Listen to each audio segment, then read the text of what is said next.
Ya, halo, assalamualaikum warahmatullahi wabarakatuh. Selamat pagi. Nah, ketemu lagi ya. Ini belum lagi pagi nih. Hampir saya nunggu kuliah, saya sedikit mau ngisi vlog dulu ya. Jadi, kalau kita kemarin bicara mengenai metaverse, VR dan sebagainya kan kita lupa satu hal. Eh, Gimana sih masukin konten ya, bikin konten atau mungkin masukkan objek 3D ya. Sebenarnya 3D itu banyak.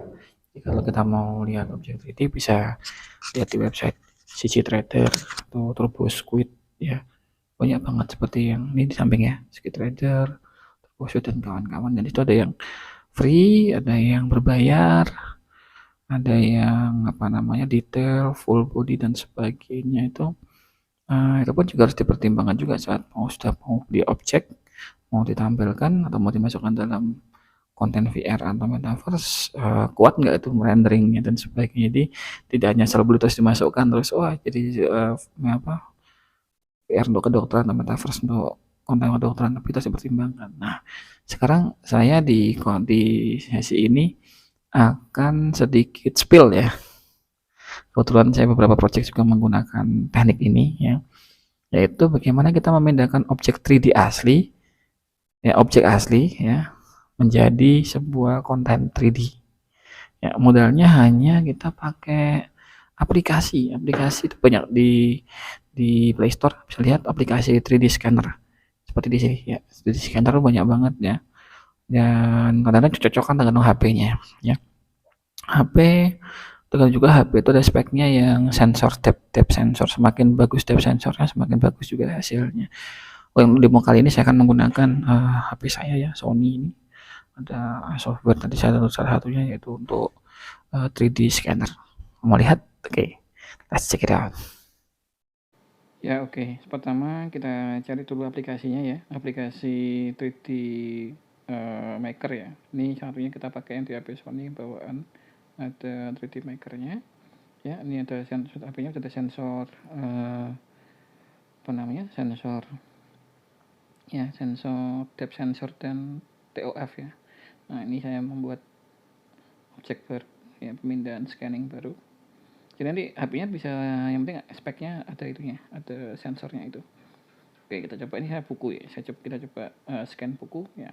Mohon maaf ini karena agak apa namanya dadakan, jadi saya tidak menggunakan alat khusus untuk supaya bisa memutar. Saya pakai manual ya, dengan manual. Oke, kita scan sampai 360 derajat.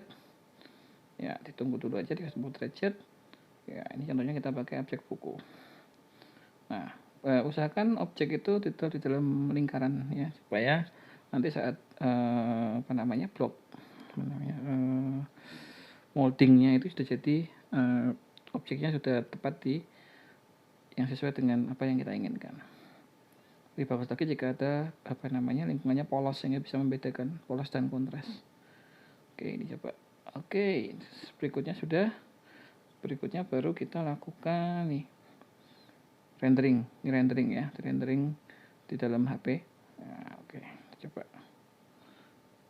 Ya, berputar dulu. Oke, kita poin titik-titiknya ya. Nah,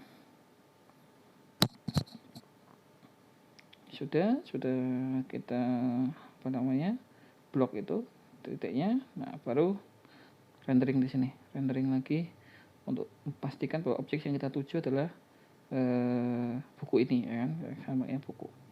Nah, kita harus pastikan tidak ada bagian yang terlewat dari molding rendering ini.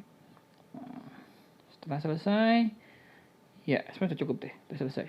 Oke, saya stop ya. Oke, kita stop ya, lagi processing. Nah, kita stop dulu. Oke, stop ya. Wah, jadi kan 3D.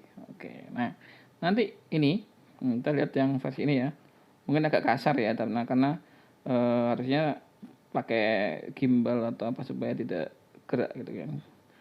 Nah, tapi kita udah bisa scan 3D ini.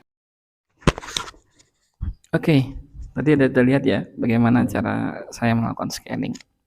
Mungkin memang kok nggak rapi ya sebagainya, ya tergantung teknik, semakin lama berlatih semakin bagus. Jadi ini yang versi paling, low res ya, atau mungkin yang paling ekonomis karena kita butuh misalkan ada beberapa objek anatomi lah mungkin, atau mungkin objek-objek yang hanya ada di rumah sakit tapi kita harus gunakan untuk, visualisasi.